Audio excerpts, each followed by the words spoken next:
Pinoy talakayan, kay Paski, kay Danny at kay Willie Juan. Pinoy talakayan, nakikinig ang buong sambayanan. Pinoy talakayan, kay Paski, kay Danny at kay Willie Juan. Pinoy talakayan, nakikinig ang buong sambayanan. Simula alas 4 hanggang alas 5, magbasa ka ng dyaryo, tumutok sa radyo, kasama ang tatlo sa araw ng linggo. Mga maaasahan na tunay na katoto. Kung meron kang issue at mga komento, kung meron katanungan, pwede kang magreklamo sa programang talagang #1 sa estasyon na maaasahan. Huwag mahihiya na ito ay banggitin, sigurado na ikaw ay papansinin. Ang talakayang talagang kakaiba, kung nakikinig ka, Pinoy kang talaga. Pinoy talakayan, kay Paski, kay Danny at kay Willie Juan. Pinoy talakayan, nakikinig ang buong sambayanan. Pinoy talakayan, kay Paski, kay Danny at kay Willie Juan. Pinoy talakayan, nakikinig ang buong sambayanan. Ang ating gobyerno ay walang ginagawa, kaya ang kahirapan ay lalong lumalala. Kawawa naman ang lahat ng dukha na hanggang ngayon isang kahit isang tuka. Ang ating kalikasan na di maiiwasan, kahit na anong gawin, siguradong mababawasan ng bahay.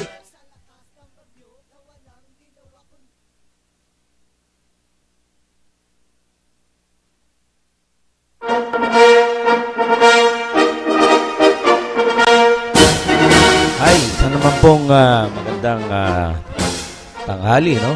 Sa inyo ating mga susukong taga-subaybay. At ngayon po ay huling araw ng Mayo, taong 2017, no? May 31. At naririto naman po kami, ang inyong lingkod, Engineer Willie Juan, pansamantala na tumitimon sa pangalan ni Mr. Equalizer at saka yung aking classmate na si Mr. Paski Natividad, na ngayon ay nandyan pa, naipit sa traffic sa may Anda Circle, pero maya-maya nandito na yon.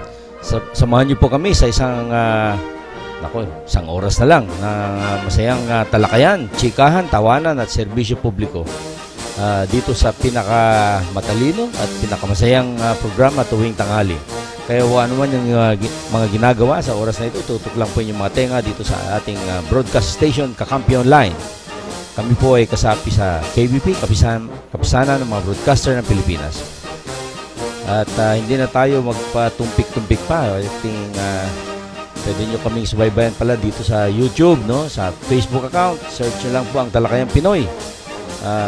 May mahigit na 25,000 na mga kasapi dyan sa Facebook, Talakayang Pinoy, no?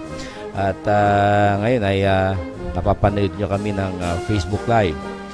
At pwede rin po kayong tumawag dito sa estasyon 553-8656, 553-8656 at 788-3607, 788-3607. At pwede rin kayong mag-text sa aking mobile number 0929-555-2508, 0929-555-2508 at yung isa pa 0915-292-8668. At sisikapin natin na mapaglingkuran ninyong mga idudulog sa ating programa ngayon.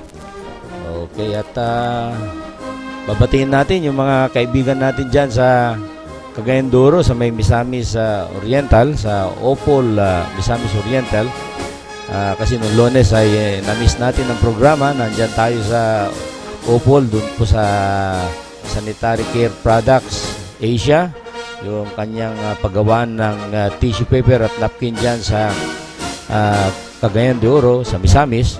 At nagkaroon tayo ng pagbisita sa planta para sa isang proyekto dyan, sana namang solar rooftop project para sa sanitary care. At binabati natin si Engineer Joel Perpetua, na isang senior manager ng sanitary care, at ang kanyang sidekick sa maintenance na si Bobby. Hindi natin ako ang apelyido ni Bobby. At hindi natin pinatagal yung pagbisita natin doon dahil medyo hindi natin alam kasi itong Misamis Oriental ay mga kulang-kulang 100 kilometro mula siguro dyan sa Iligan at malapit na rin sa Marawi City. Ay sana po ay matapos na yung paghihirap ng ating mga kababayan dyan sa Northern Mindanao. Itong paghahasik ng kaguluhan nitong Maote Group na kinikilalang maaring binibigyan ng koneksyon sa ISIS, yung katakot-takot na grupong ISIS, no? Doon sa Syria at saka sa Iraq na maraming pinapatay. Ay sana po matigil na yan at magsumuko na yung mga miyembro ng ISIS at pati na rin yung mga Abu Sayyaf na kumampi dyan sa grupo ng Maote dyan sa Misamis. Kasi nakita natin yung mga ating kababayan, mga Muslim, hirap na hirap sila, di nila alam kung saan sila tutuloy. Yung mga airport, punong-puno ng mga kapatid nating Muslim. Yung mga, palagay ko, ganun din yung mga seaport. At mga bus, punong-puno ng mga bus station, punong-puno ng mga kapatid natin Muslim. Paglikas nila sa Marawi City, pagpunta sa lugar na mapayapa. At napupuno na ngayon yung lugar ng Misamis, sa Iligan, dyan sa Lagindingan, kung saan nandun ang International Airport ng Cagayan de Oro, at yung Upol, at mga iba pang bayan dyan sa Northern Mindanao. Ayan po, at sana po maging mas malakas pa itong pwersa ng ating Armed Forces of the Philippines at saka Philippine National Police para na po matalo na nila itong Maote Group o kaya sumuko na itong grupo ng Maote at mga Abu Sayyaf. At yung naman ibang grupo ay sanang wag nang sumabay at wala silang kalalagyan dahil martial law ang nandyan sa Mindanao. Pag sila'y walang dalang ID, ay sila'y huhulihin at kukwestiyonin at kung merong prueba na sila'y pala'y kasama dyan sa mga terrorist group na yan, ay sila'y ikukulong. Okay? So, ang ating mga ibang balita, ang Senado ay nagkaroon ng resolution. 15 ang mga senador na nagbasura doon sa o kaya pag-approve doon sa martial law, pag-deklara ng martial law ng Pangulong Duterte dyan sa Mindanao. 15 po ito at merong 7 naman na 7 o 8 yata o 7 senador na hindi pumirma doon sa resolution. At siyempre expect mo na rito yung mga membro ng Liberal Party, sila Senador Drilon, Senador Pangilinan, Senador Ontiveros, Senador Aquino, Senador Trillanes, at may dalawa pa, si Senator Grace po at saka si Senador Escudero. Ang paliwanag ni Senador Escudero ay hindi siya nakapirma doon sa resolution dahil hindi siya nabigyan ng kopya. Pero yung maliwanag doon sa resolution na 15 nakapirma at yung 7 na yung binanggit ko ay hindi nag-appear ang kanilang pirma doon sa resolution na sumusuporta sa martial law ng Pangulong Duterte. Maliwanag sa konstitusyon na kailangan kung meron man hindi pagsangayon ay meron dapat joint session ang Kongreso at ang House of Representatives at saka mga senadores at bubuto sila jointly o magkasama. Ibig sabihin ang boto ng isang senador ay pareho lang sa boto ng isang congressman. Pero ang ginawa nila ngayon, itong senador lang ang nagkaroon ng resolution para malaman kung majority ba o minority ang sumusuporta doon. At nakita naman na mas marami sumusuporta sa Pangulong Duterte doon. At sa House of Representatives ay ongoing ang kanilang talakay naman dito. Pero sa tingin ko dahil kamakailan lang ay binasura ng House of Representatives yung impeachment complaint kontra sa ating Pangulo. So parang nakikita-kita mo na rin na ang House of Representatives ay magiging paborbin sa ating Pangulo sa pagdedeklara ng martial law. Okay. So, ewan ko, at nakikita nga natin ang mga opinion, mga komento sa social media na para bang mas marami ang galing sa Luzon na kumukontra sa martial law, samantala yung mga kapatid natin na nandito sa Luzon ay hindi naman sila yung apektado. Kaya nakakapagtaka. Samantala yung mga kapatid natin sa Mindanao na sila ay naiipit, gustong-gusto nila mag-martial law para matigil na itong mga terorismo na ito, itong mga kaguluhan na ito. Alam nila na pag merong martial law ay magiging mahigpit ang mga armed forces at saka kapulisan sa pagsugpo sa terorismo. At alam na natin na sa mga nakaraang panahon ay napakarami ng pagbubomba ang nangyayari dyan. No? Mga 2 taon nakakaraan na may pagbomba dyan sa Cagayan de Oro at mga doktor pa yung tinamaan. At last year, nagkaroon din ng pagbubomba dyan sa Davao City. Doon pa naman sa Rojas Market. At sa iba't ibang lugar sa Mindanao, katulad sa Cotabato, Zamboanga, at mga iba pa ay maya nagkakaroon ng mga terorismo. At ang ganitong pangyayari ay gulo, no? Nakakasagabal sa pag-asenso ng isang bansang katulad ng Pilipinas, na kung titignan mo ay very dynamic ang mga workforce, laging naghahanap ng trabaho ang Pilipino. Kung hindi man dito sa bansa natin ay nandun sila sa ibang bansa. Oh. Halos yata lahat ng bansa ng mundo ay nandun na yung Pilipino na nagtatrabaho. Kaya very vibrant ang ating ekonomiya dahil dito sa mga overseas Filipino workers, dahil sa maski anong level ng trabaho nila sa ibang bansa ay kumikita sila at nagpapadala sila ng financial support, sustento sa kanilang mga mahal sa buhay dito sa ating bansa. At ito'y malaking bagay na nag-aangat sa ating ekonomiya na sana'y magtuloy-tuloy ito. At of course, sana magtuloy-tuloy din ang mga magagandang proyekto, lalo na itong mga financial solution na build. Kasi nananiwala tayo na siyempre, pagka maraming construction ay magkakaroon ng pangangailangan ng mga construction materials at saka yung labor nito ay makikinabang ang ating mga labor force at saka ang ating engineers and architects at saka skilled personnel.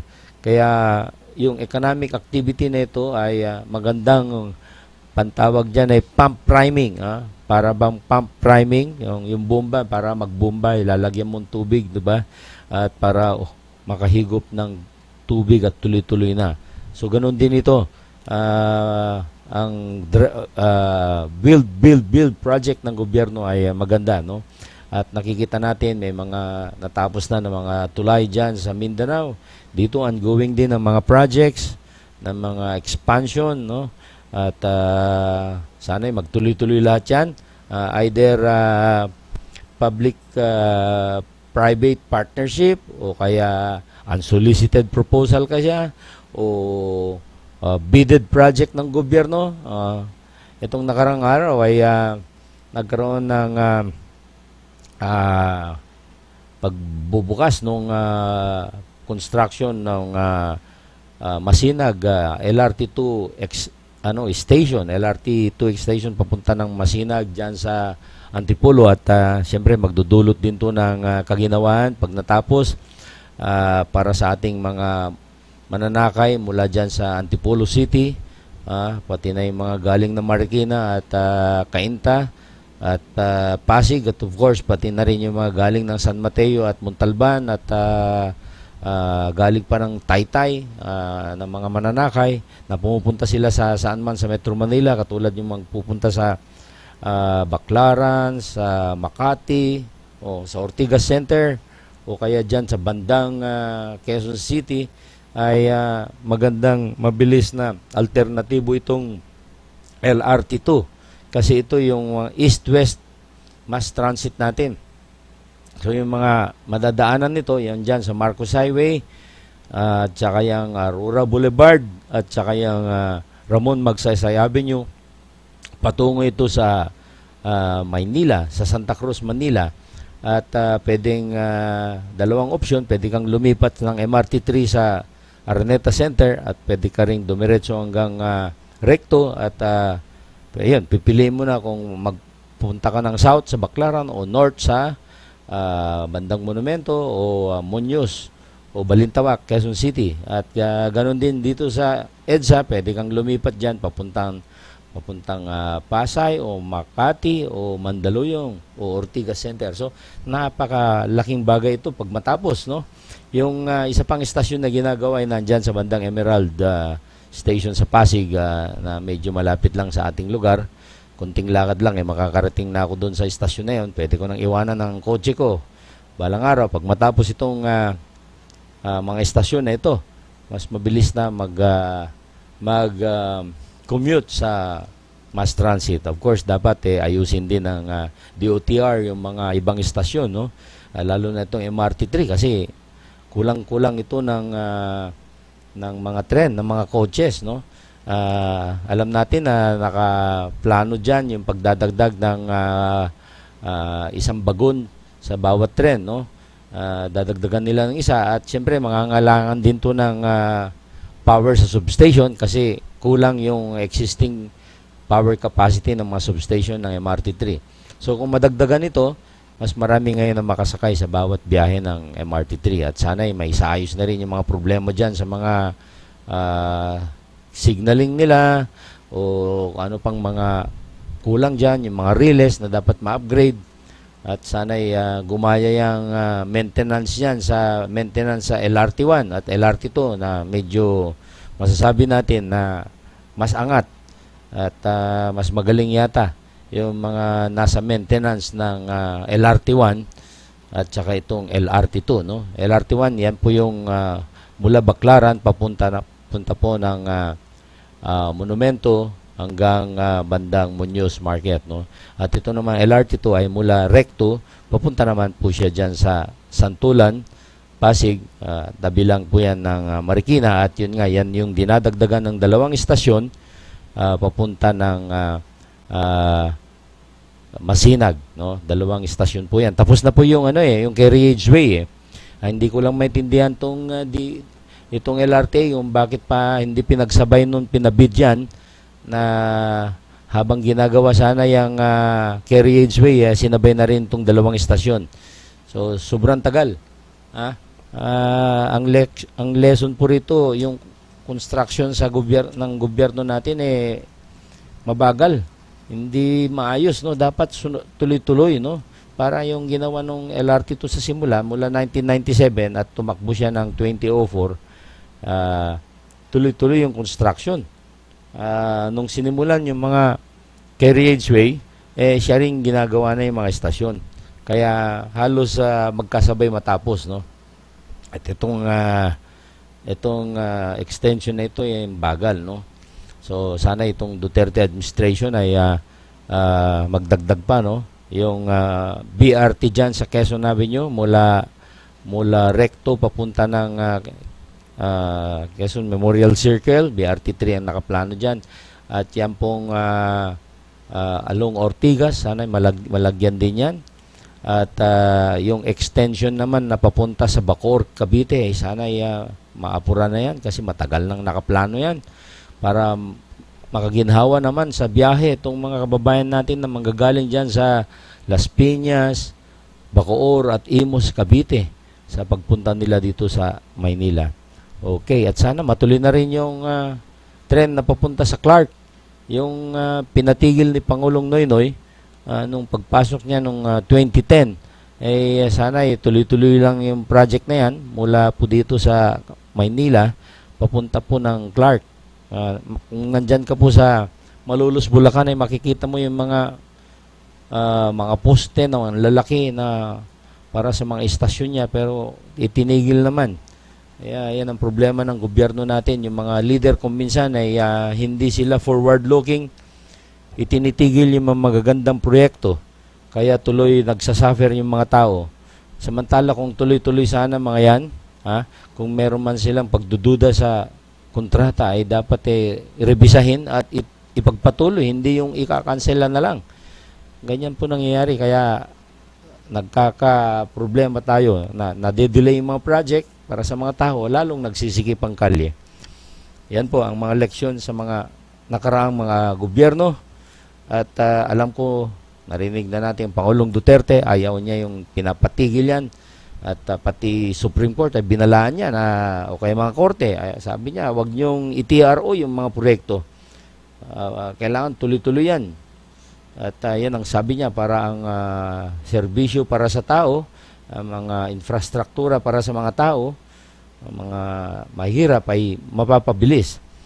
Kasi pag hindi magawa yung mga yan, itong mga mahirap na tao na umaasa lang sa mass transit, ay mahirapan sila. Mabuti itong mga mayayaman, nasa comfort sila ng mga kotse nila, hindi sila maapektuhan masyado. Pero itong mga ordinaryong tao, hirap na hirap po sila. Kaya kailangan pong magkaroon ng mga mass transit na yan para bumilis ang delivery ng services sa ating ekonomiya, sa ating mga nagtatrabaho sa Metro Manila. At sana election din yan sa Cebu kasi nagsisikip na rin ang Cebu, ganun din ang Davao. Yun nga, doon sa Cagayan de Oro, nagsisikip din. Kailangan na galingan nitong Department of Transportation at saka itong NEDA ang pag-review sa mga mga proyekto, infra projects. Hindi dapat pinapatagal yan. Ang tingin ko hindi dapat ano bang tawag no? Chicken and egg. Ang ibig kong sabihin, mas maganda yung nauuna yung proyekto kaysa kaya mo lalagyan ng proyekto o tulay dahil masikip na. Mas maganda na nauuna. Yung sinasabi ko na yung mga main highways natin, kunyari mula pa Apari hanggang Davao o hanggang Zamboanga, lahat ng mga dadaanan na bayan na progressive na bayan o town o siyudad ay dapat lagyan ng mga bypass road, no? Na-experience natin sa mga nakaraang panahon sa pagbibisita natin sa Norte at saka sa Bicol na marami sa ating mga progressive na kabayanan ay walang bypass road. Kaya itong mga bumibiyahe ng malayuan ay naiipit sila sa traffic sa loob ng bayan na hindi naman sila kailangan dapat dumaan doon. Pwede naman silang bumaba sa bandang unahan kaya o bandang gitna pero hindi na dadaan doon sa loob ng bayan, no? So dapat ito yung ayusin ng Department of Public Works natin. Lahat po yan ng mga bayan na dinadaanan ng ating mga national highways mula pa Apari o mula pa sa Pagudpud hanggang sa Davao o Jensan hanggang sa bandang Zamboanga ay sana bigyan ng lagyan ng bypass road. Ano po itong bypass road? Ito po yung daan na para siyang highway na sana nilalagyan niya ng bakod para hindi maiskwatan na magkabilaan at para yung motorista ay mabilis ang biyahe. Hindi na kailangan dumaan dun sa pinakang poblasyon. Yun po. Para naman po ito sa mga nagbibiyahe ng malayuan. Yung daan sa poblasyon ay para dun sa mga taga-poblasyon o taga dun sa loob ng bayan. Pero po yung bypass road na sinasabi ko ay para po dun sa malayuan ng biyahe. Ayan po, no? Kaya pabilisin din yung mga extension ng mga South Luzon Expressway. Naalala natin na matagal nang nakaplano yung extension nitong ISLEX mula dyan sa Santo Tomas, Batangas, padiretso sana yan sa bandang Lucena City o Pagbilao, no? Kasi sa ngayon, dadaan ka pa dyan sa mga bayan ng San Pablo, yung iba pang maliliit na bayan dyan ng Quezon at Laguna, naipit ang mga motorista, yung mga bumibiyahing Bicol, naipit sila dyan sa mga traffic sa loob ng mga bayan. Dapat po meron ng mga bypass rad, o hindi naman meron ng extension itong SLEX para pagdating po dyan sa bandang Santo Tomas o di kaya sa bandang Lipa, kung saan man yung conveniente ay pwedeng merong expressway na tuloy-tuloy na papunta na doon sa Lucena o kaya papunta na ng Pagbilao o kaya mas malayo pa para po mapabilis ang biyahe ng mga kababayan natin na nagpupunta ng Bicol, Sorsogon o pati Samar, Leyte at of course sa Mindanao. Ayan po ang mga magagandang dapat gawing mga programa, mga proyekto ng ating public works, no? Para at Department of Transportation para po maibsan ang mabagal na biyahe at magiging mas mabilis yung mga biyahe natin. At of course, paigtingin din naman nila ang mga transportation safety. Yan pong mga traffic signages, no?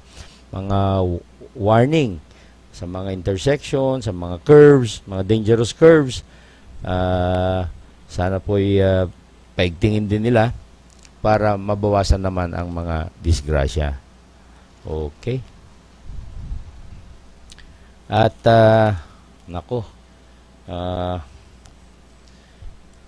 marami pong mga ibang balita. At ito po yung mga isang pirma na lang ang kulang ng Pangulong Duterte para dun sa libreng edukasyon, no, sa mga state universities at sa colleges. So malaking bagay ito kasi sa ngayon kasi ang may free education lang tayo hanggang high school. At yung mga free college education ay piling-piling mga eskwelahan lang ang meron. Masasabi natin katulad nitong mga pamantasan ng lungsod ng Maynila at saka yung mga pamantasan ng lungsod ng iba pang mga syudad, no, Valenzuela, ng Pasig, ng Marikina at Makati. Yan ang mga iba pang mga merong mga libreng edukasyon, no? Dapat ay palawakin ito hindi lang dito sa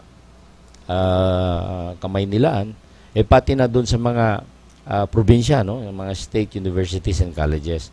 So magiging wala nang balakid sa magiging oportunidad ng mga ating mga kabataan para makakuha ng libreng edukasyon, no?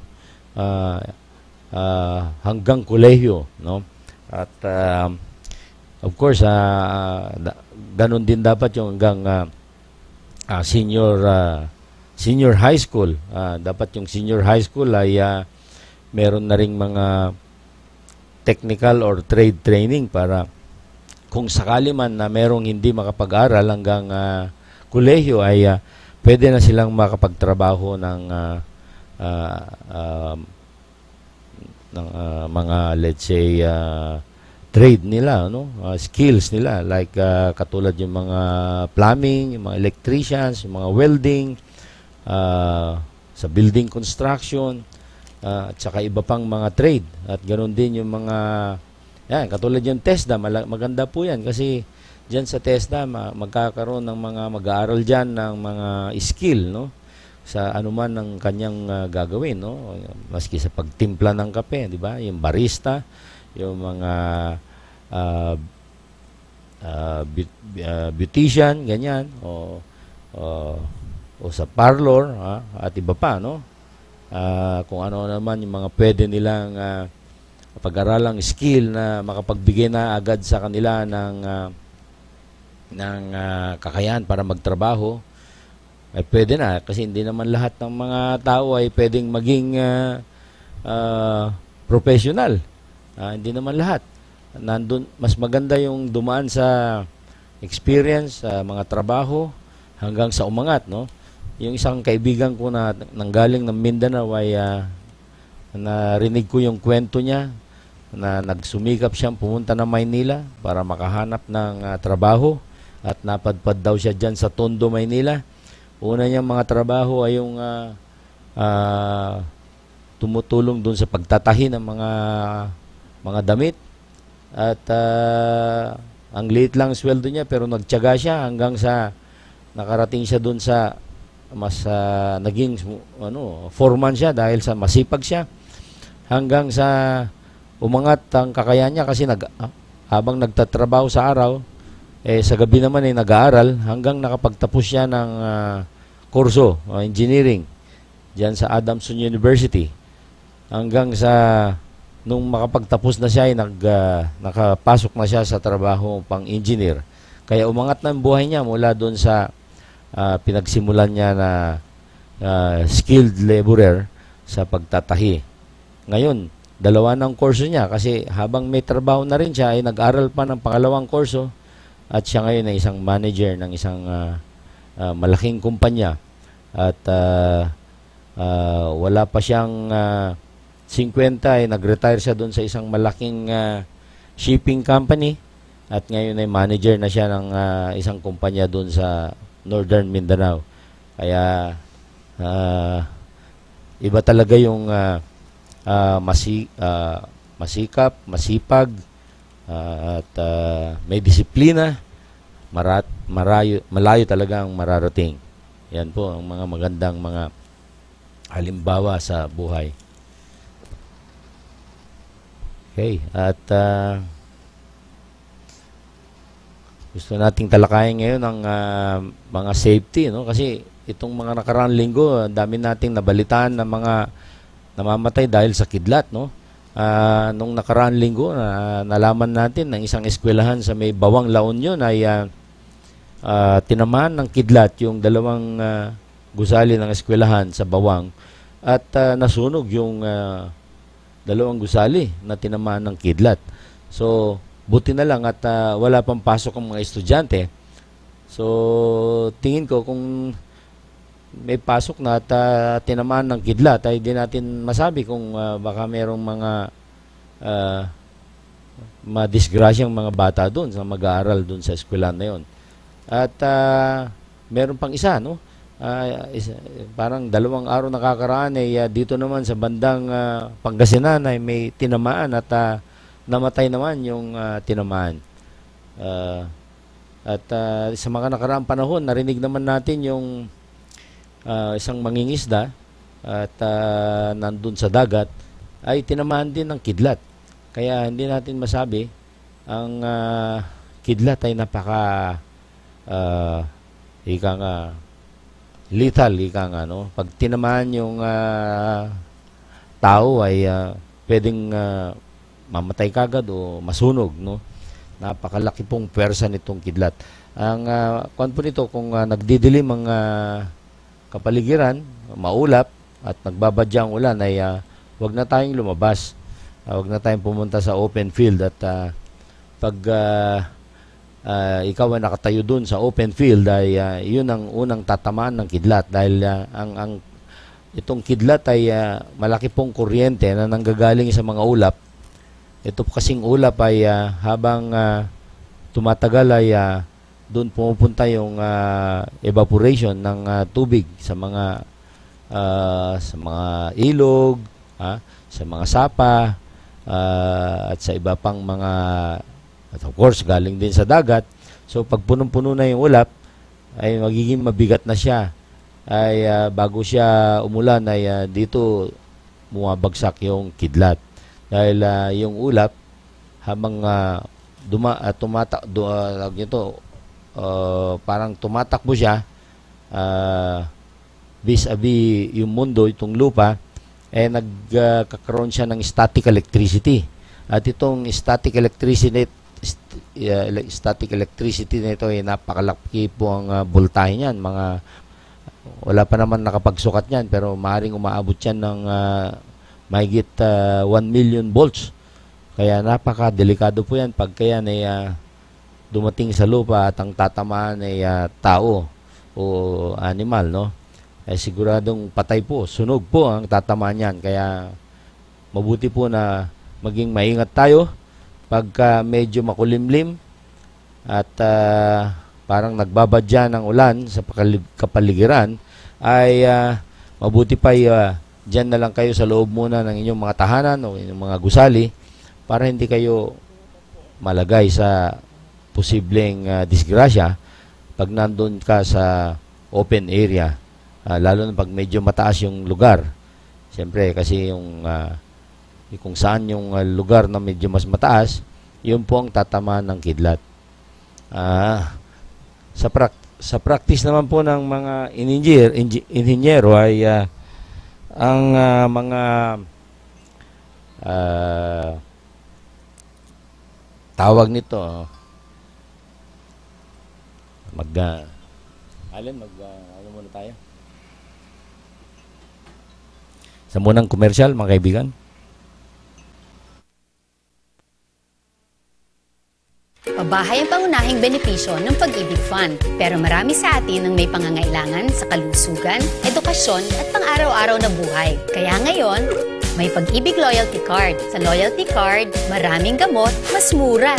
Tuition fee, mas mababa. At LPG, bawas presyo. Simula pa lang ito, ng maraming dagdag ginhawa ng Pag-ibig Loyalty Card. Patunay na naman, sa pag-ibig ang pinaghirapan, may katuparan.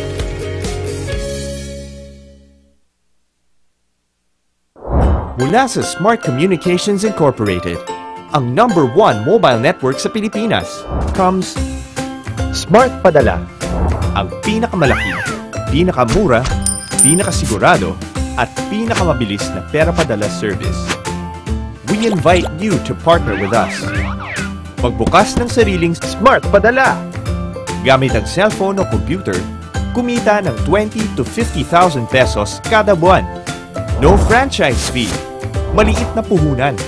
Kami pa bahala sa pag-promote ng business mo. Sing bilis ng text ang padala ng pera.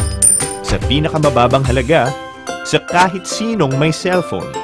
And be part of the preferred choice ng pera padala sa buong Pilipinas. Kumita ng extra. Magbukas ng sariling pera padala ngayon.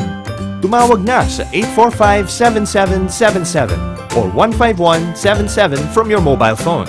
Or visit www.smartpadala.ph/piapadala. Bawat tindahan pwedeng kumita ng extra with Smart Padala. Calling all fundraising organizations. Be a partner of PCSO to its newest project, PCSO Partner Tayo. Interested parties may visit the PCSO Product and Standard Development Department, 3rd floor, Conservatory Building, Shaw Boulevard, Mandaluyong City. You may also visit any of our branches in your vicinity or province or email us at pcso_marketing@yahoo.com. Partner tayo sa pagtulong sa Pilipino. Nakakatulong ka na, umaasenso ka pa.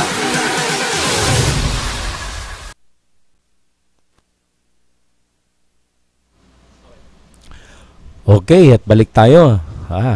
Babatiin pala natin yung mga kasama natin sa Pugadlawin Philippines, lalo na sa ating sangay, Pugadlawin Quirino, dyan sa Project 234. At mga kasapi po nito, yung mga iba't iba pinanggagalingan. May galing po ng Quezon City, galing ng Makati, galing ng Pasig, galing ng Antipolo, at meron din galing ng Marikina at San Mateo, at galing ng Cainta.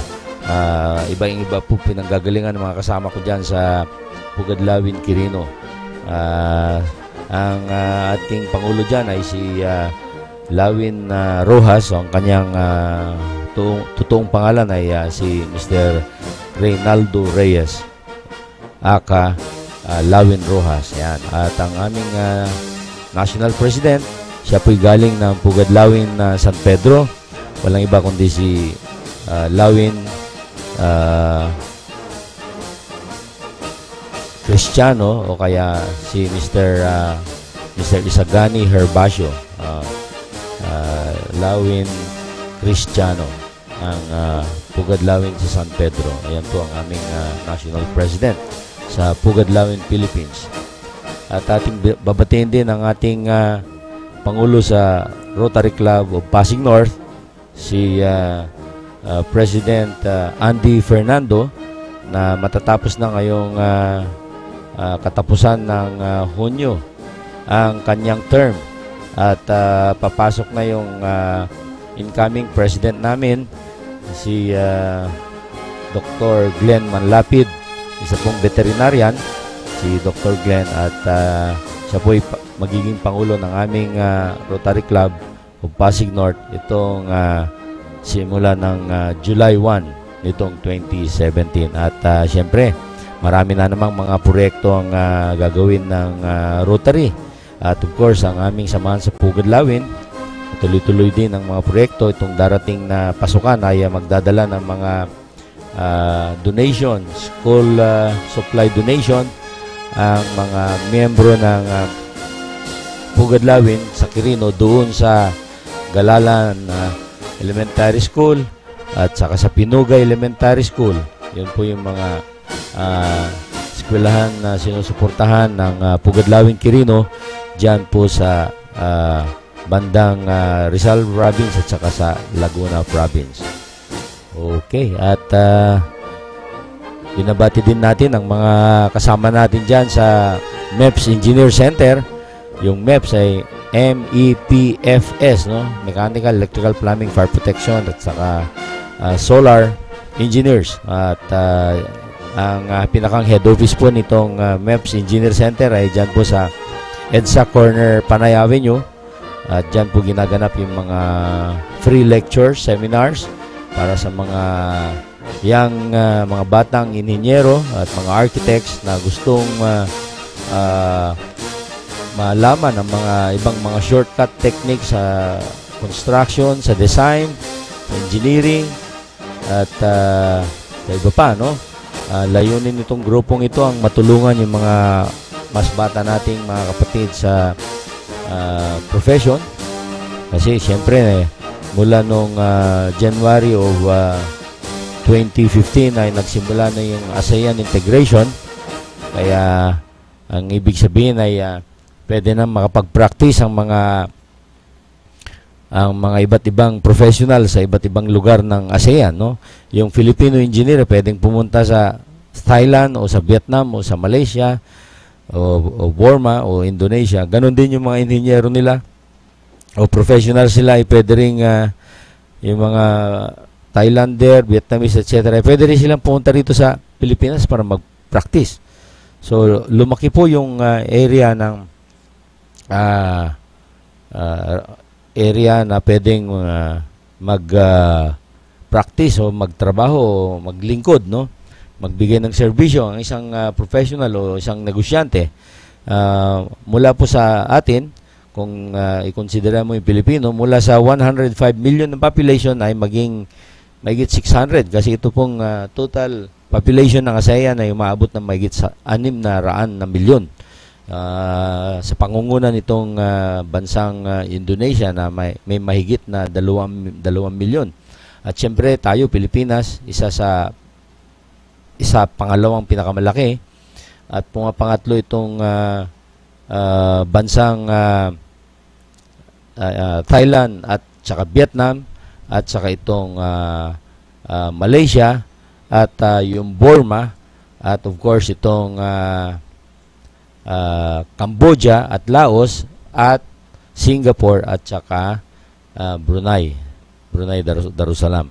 So yan po ang layunin ng aming grupong MEPS Engineers na kasama ko dyan si Engineer Armando Diaz, ang aming General Secretary at the same time siya po yung President at ako po yung lingkod ang deputy niya. At of course nandiyan po si Engineer Olimpio Lopez na siya pong mga training director namin at may mga kasama kaming bago dyan ngayon, si Engineer PJ Aranda na isa pong civil engineer at saka plumbing engineer din. Kasama po siya sa nagbibigay ng seminars and trainings dito sa MEPS Engineers, no? Of course, yung advocacy natin sa renewable energy, ito pong solar, ito pong enerhiya na manggagaling sa haring araw. Kung maalala nyo sa mga nakaraan nating mga pagtalakay, naniniwala tayo na itong solar panels, pag nilagay sa mga bubong ng mga ating mga bahay, ay magbibigay ito ng mga libreng enerhiya mula sa haring araw. Maaring mapababa nito ang bayarin ninyo sa kuryente Kasi depende sa laki ng ilalagay nyo dyan sa bubong ninyo. Ito ay makakapag-supply na ng kuryente para sa inyong mga appliances katulad sa mga ilaw, electric fan, mga TV, pati mga refrigerator, at pati na yung mga aircon at washing machines. So malaki pong bagay itong solar panels, at ito nga makakabit ninyo itong mapababa ang bayarin ninyo sa kuryente. Okay? So pag base po sa statistics, umaabot po ng 21 milyon na kabahayan sa buong Pilipinas. Kung lahat po itong mga bahay na ito, itong 21 milyon ay magkakaroon ng maski isang solar panel na maski 300 watts, 300 watts bawat isa dito sa 21 milyon, ay magdudulot po ito ng mga mahigit 6,000 megawatts ng kuryente pag-araw. At kung dadagdagan pa yan, mga panels na yan sa mga bubong ng bahay at maglagay din ng mga baterya para dun maimbak yung kuryente mula sa haring araw, ay ito'y magdudulot ng kuryente maaring hanggang sa gabi, hanggang sa madaling araw, depende po sa dami ng ilalagay ninyong baterya. Pero dun po sana medyo kulang pa ang pundo para makapaglagay po nito, ay pwede pong tinatawag na sistema na grid tie or on-grid. Ito pong on-grid na solar ay direkta po niyang itutulong, i-inject yung kanyang kuryenteng ma-develop mula sa solar sa linya na po natin. Kaya pag iyan kinonekta mo na sa outlet mo o sa linya mo ng kuryente, ay siguradong magagamit na yan ng mga appliances mo, no? Mga TV, electric fan, pati pag-charge ng mga cellphone nyo, pati mga iba pang mga kagamitan dyan sa inyong mga tirahan ay siguradong gagana po rito sa solar na ito. Ito pong output ng solar panel ay kapareho rin ng kuryente na binibigay ng mga utility company katulad na rin po ng Meralco, Pampanga Electric Company, o yan pong mga Beneco sa Baguio, yung Akelco sa Boracay o Katiklan, o yung Veco po sa Visayas, o yung pong mga Kasureco sa Camarinesor, at mga iba pa, no? Na electric company. Wag susanang tignan ng mga electric company o mga utility company ito na threat, kasi ang nakikita natin dito, ito po ay ginagamit na ng mga pangunahing bansa sa mundo, sa ating mundo, no? Yung pong Germany, nagsimula siyang gumamit nito noong mga 2014 at siya po ay nanguna. Pero itong 2015, China na po nanguna. At hanggang ngayon, ang itong bansang China na napakarami niyang ginagawang mga solar panels ay siyang nilalagay niya sa mga kabundukan niya, sa mga dagat niya, para magamit niya itong libreng enerhiya mula po sa haring araw. At humahabol po dyan ng bansang Germany, at of course yung bansang Hapon, pangatlo siya, at bansang Amerika, pang-apat, at yung bansang Italia bilang panlima. Ang bansang Pilipinas po ay medyo nahuhuli. Sa ngayon ay kulang-kulang 1,000 megawatts pa lang ang kapasidad ng solar plants o solar farm ng Pilipinas. Samantala itong China ay nandun na sa mga 45,000 megawatts. 45,000 megawatts. At itong Germany naman nasa 39,000 megawatts. Napakalayo na po ng itong mga advanced countries na ito. Kailangan po sanang makahabol ang bansang Pilipinas para mapababa rin natin ang halaga ng kuryente. At pagka mapababa naman natin ang halaga ng kuryente, dahil mapupersa po itong mga coal-fired farms na plants na mag-reduce ng kanilang price ng kuryente. So ito naman po ay may kaakibat na magnet, no? Ma-attract po niya, makakahikayat po siya ng mga investor sa ibang bansa mula sa ibang bansa. Kasi siyempre, pag nalaman ng mga investor na maaring na bumababa yung halaga ng kuryente natin sa Pilipinas, ay sigurado pong magde-decide sila na mag-expand dito o maglipat ng mga factory. Matatandaan natin na noong nakaraang taon itong Hapon, bansang Hapon ay gustong-gusto niyang ilipat yung mga factories niya sa China dahil dito sa kanilang di pagkaunawaan sa East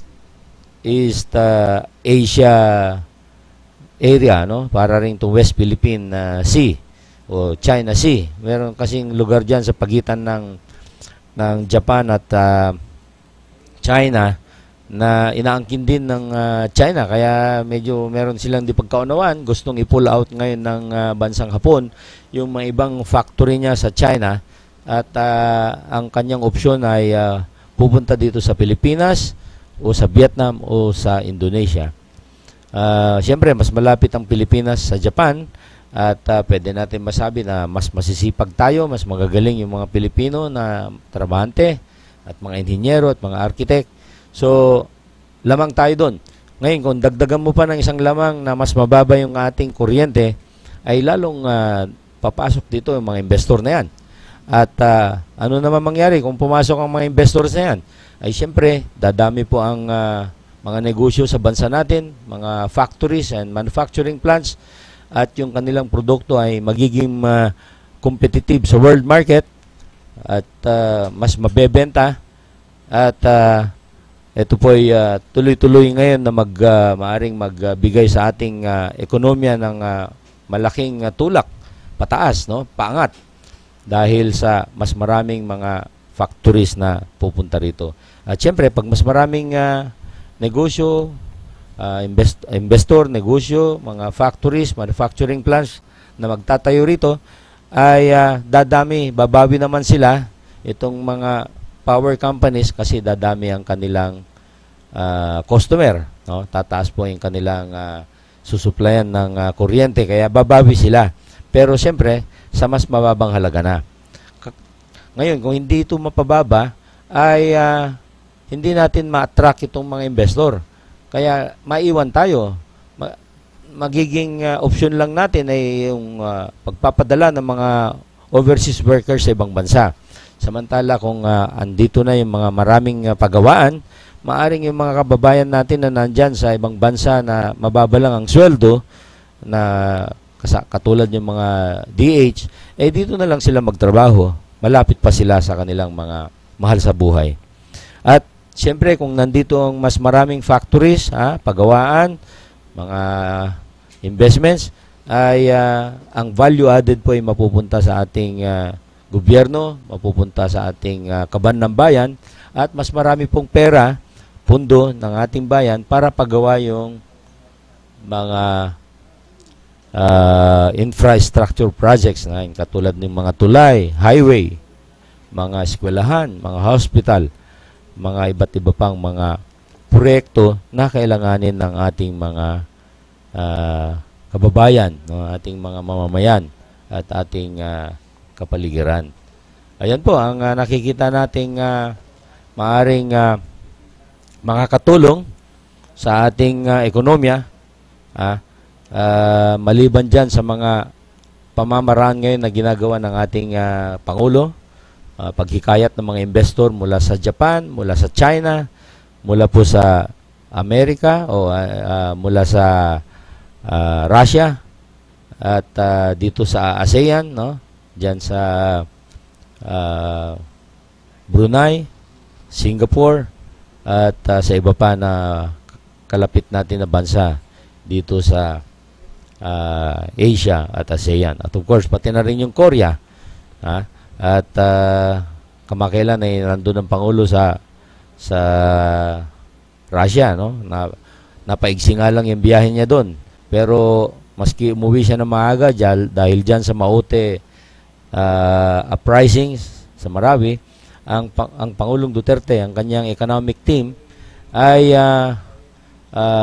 nakakuha pa rin ng mga magandang concession dyan sa Russia. Ayan. At malaking bagay itong Russia kasi napakalaki pong bansa nito. Ay pagkaibigan natin ng Russia ay posible na ito'y balancing act ng Pangulo. Isa pong pangontra dyan sa China. Pagkaibigan natin yan.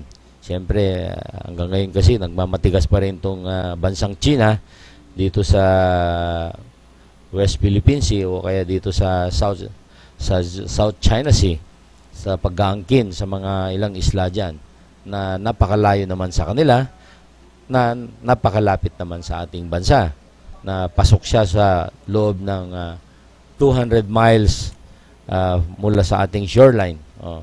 Katulad po yan sa Kalayaan Island, Pag-asa Island, ganyan, tsaka yung nandyan sa Scarborough Shoal, sa halos direktang kanluran ng ating probinsya ng Zambales. Of course, ayan po, ang ating mga nakikitang dapat ay maisiwalat sa ating mga kababayan, sa ating mga 100 milyong kababayan, sa ating mga mahigit 21 million na homeowners, na sana po ay maunawaan nila na itong paglalagay ng solar panel, renewable energy supply sa ating mga bubong ay ito'y magdudulot ng malaking ginhawa sa ating bansa. Okay? At ganun na rin po yung mga solar ang magpapatakbo ng mga water pump sa ating mga kanayunan, sa ating mga Department of Agriculture facilities, no, sa mga probinsya. Pagka ito po'y kasi in the absence po ng isang irrigation system ay pwede pong gamitin itong enerhiya mula sa haring araw para patakbuhin itong mga water pump, no, bomba ng tubig para madiligan, no, ma-irrigate yung ating mga agriculture plants, no, mga sa palay at iba pang mga high value agricultural products, no, na nangangailangan ng pagdilig, no. Ayan. Yan po mga pwede nating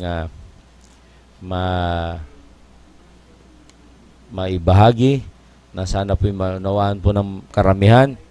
At ako, ang pananaw ko dyan naman sa power companies ay lalo na itong Meralco ay sana tumulong sila sa pag-promote ng mga electric vehicles, no? Paano? Ay dapat maglalagay na sila ng mga charging station doon sa mga gasolinahan, no? O magtayo sila ng sarili nilang charging station, o kaya pwede sila maglagay ng charging station sa mga 7-Eleven stores, o doon sa parking ng 7-Eleven, sa parking ng Ministop, sa parking ng mga Mercury, pwede na rin po sa mga parking ng McDonald's, parking ng Jollibee o KFC at iba pang mga fast food chain. Habang kumakain yung isang customer na may dalang sasakyan ay pwede na niyang i-charge doon yung kanyang electric vehicle. So, ibig sabihin, pagka marami po kasi ito, ay maengganyo ng mga motorista natin, mga Pilipino, na bumili ng electric vehicle. Di baling mas mahal, pero ito po'y malaking tulong po kasi pag naglagay ng mga solar panels, no, sa mga charging areas, ay libreng-libre na po yung enerhiya. Mura lang po ang babayaran sa pagkarga ng enerhiya sa mga baterya. So, yan po yung nakikita natin na dapat gawin ng utility companies. Ng Meralco, ng Visayan Electric sa Cebu, ng Davao Light and Power, ng Sepalco dyan sa Cagayan de Oro, o kaya Beneco sa may Baguio Benguet, o kaya Akelco sa may Aklan, Katiklan, Boracay. Kung saan man po yan, dapat i-promote na po itong mga electric vehicles. Pero para maging maraming gagamit yan, ay dapat pong may mga charging station, no? Maglagay din po sana sila ng charging station sa mga expressway, no? Palagay mo mga kada kada 10 kilometro o 15 kilometros kaya o ay magkaroon ng mga charging station, electric charging station. Siyempre, hindi mo, parang mahirap pa kumbinsin itong mga Shell, Petron, and Caltex na maglagay ng charging station, pero hindi nila mapipigilan ito. Darating at darating ang panahon, dyan papunta ang mundo, ito pong mga electric vehicles. Electric vehicles, mga bisikleta, tricycle, o kaya yung mga e-jeepney na tinatawag. Yan po ang problema kasi sa ngayon, hindi pa marami yung mga charging station, kaya medyo nagiging problema pa ng mga ating kababayan kung saan nila kargahan ng enerhiya yung kanilang maaring bilhin na electric vehicles. Pero kung marami na po yan, maengganyo na po sila. Ngayon, kung mangyari naman yan, hindi po magpuproblema ang utility companies, no? Kasi dagdag na yung kung meron mang mababawas sa mga paglalagay ng solar panel sa mga bubong ng mga may-ari ng mga bahay, itong electric vehicles naman ay magdadagdag sa kanila ng customer. Kaya pananaw po natin dyan, pagka ito'y kanilang ginawa, ay dadami po ang unti-unti pong dadami ang mga magkakaroon mga electric vehicles. At of course, ang maapektuhan po itong mga oil companies, natural lang po. Imported naman yan at mahal at magastos. At nagbibigay pa ng masamang hangin dahil sa usok, lalo na yung mga diesel na yan. Dapat magkaroon na ng programa ang gobyerno, bigyan ng magandang programa para sa pagpapalit ng mga mausok na mga diesel jeepneys, no?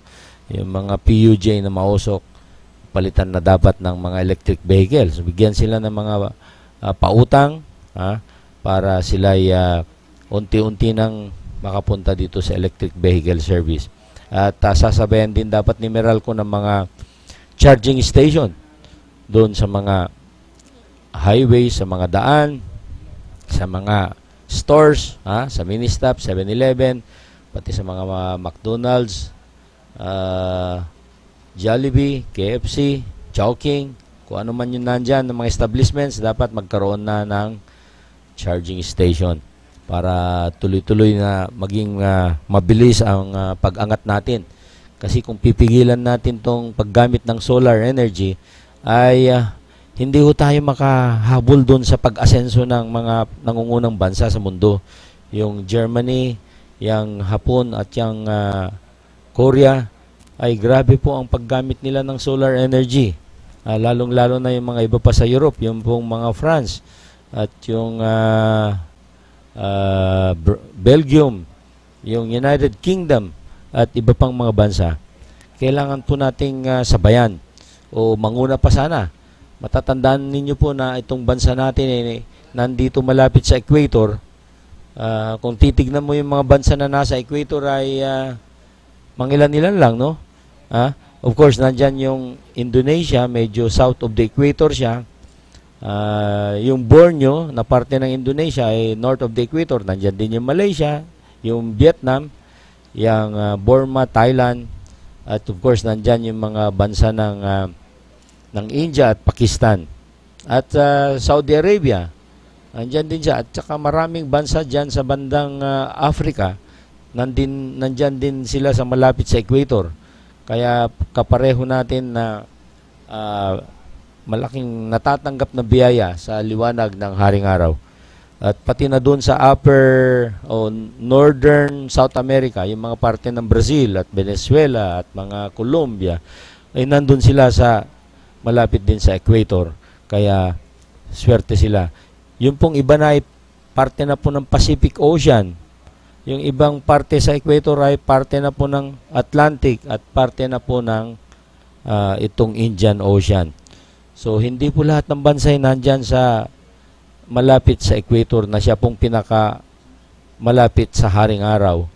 Yung pong ibang bansa dyan, katulad ng mga Canada at Russia at Scandinavian countries, Iceland, ganyan, ay nandun po sila sa malayo mula po sa equator. Kaya ang kanilang matatanggap na enerhiya ay hindi po kasing dami, kasing lakas ng liwanag ng mga bansa na nandito malapit sa equator. Kaya yan po sana ang ating unawain, na ang ating bansang Pilipinas ay nandyan sa advantage area, vantage point kung tawagin. Kaya kailangan tayo isa sa mangunguna dapat sa paglagay ng mga solar panels para tayo makaangat na rin sa ekonomiya natin. Okay, ang bilis ng oras.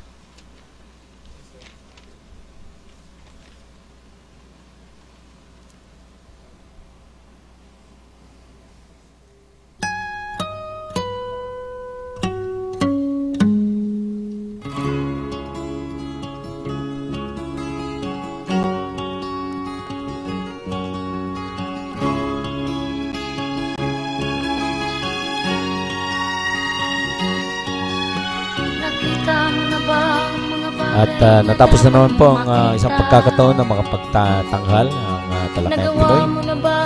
Huwag po sana kayong magsasawang sumubaybay sa amin dito sa Talakayang Pinoy tuwing Lunes at Miyerkules dito sa Kakampi Online. Muli po kaming magpapasalamat sa iyo, Panginoon, para sa isang araw na inyong pinahiram sa amin. Maraming salamat po sa mga biyaya ng buhay na pinagkakalob ninyo sa amin araw-araw. Huwag po sana kayong magsasawang patawarin ang aming mga kasalanan.